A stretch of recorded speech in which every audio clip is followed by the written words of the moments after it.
Hello everyone, welcome back to your only preparation buddy, लक्ष्य, जिसमें हमारा लक्ष्य मार्क्स नहीं पर नॉलेज है। चैप्टर वन इकोनॉमिक्स का हमने ऑलमोस्ट कंप्लीट कर लिया था। उसमें दो टॉपिक्स रहते हैं, डेमोग्राफिक प्रोफाइल और फॉरेन ट्रेड। आज इनको ख़त्म करेंगे and then will done with this chapter. Demographic conditions में ना हम कुछ चीज़ें पढ़ेंगे, और ये जो मतलब टॉपिक है it is solely based on statistic and data. तो इसका डेटा और स्टैट आपको याद रखना होगा। अगर एग्ज़ाम में ये डेटा मेंशन करोगे then you will only get the marks. तो इसमें हम कुछ birth rate, death rate, infant mortality rate, literacy profile, population, इसके बारे में पढ़ेंगे। तो जो इंडिया का ऑफिशियल सेंसस हुआ था, फर्स्ट ऑफिशियल सेंसस, वो हुआ था 1881 में, बिफोर इंडिपेंडेंस। तो उसके बाद 10 साल के बाद रेगुलर सेंसस होता है। हालांकि अभी कुछ फ्रीज है, बट 10 साल के बाद होता है।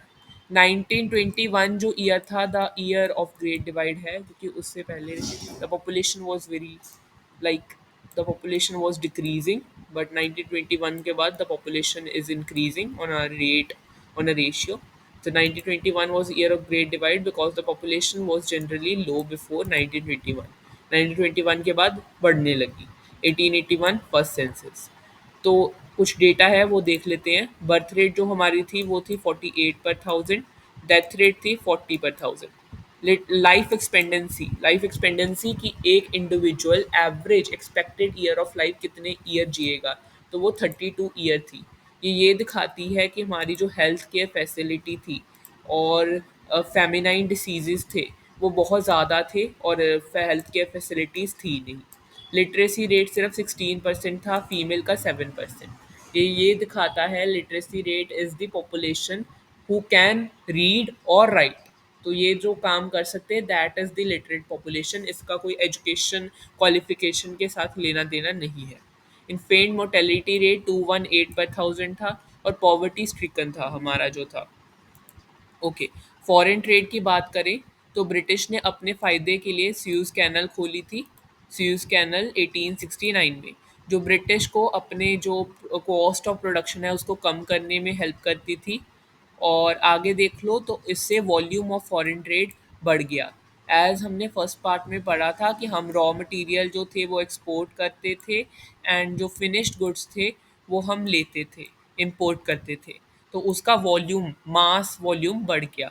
डायरेक्शन ऑफ फॉरेन ट्रेड, तो हमारा 50% से ज़्यादा जो ट्रेड था वो सिर्फ होता था ब्रिटिश से।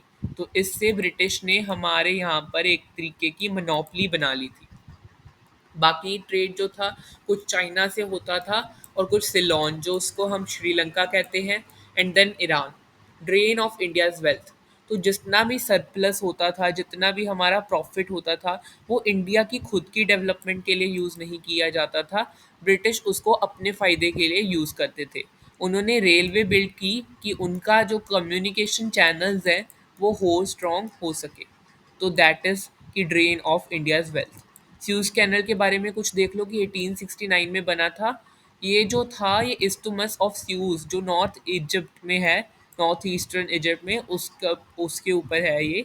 और इससे कॉस्ट ऑफ प्रोडक्शन कम हो गई, इकोनॉमिकल हो गया, तो इससे ब्रिटिश की ट्रेड बढ़ गई। So here we have done this chapter. I hope you understood it. तो अगली वीडियोज़ में हम कुछ क्वेश्चंस और एमसीक्यूज़ प्रैक्टिस करेंगे। Till then take care.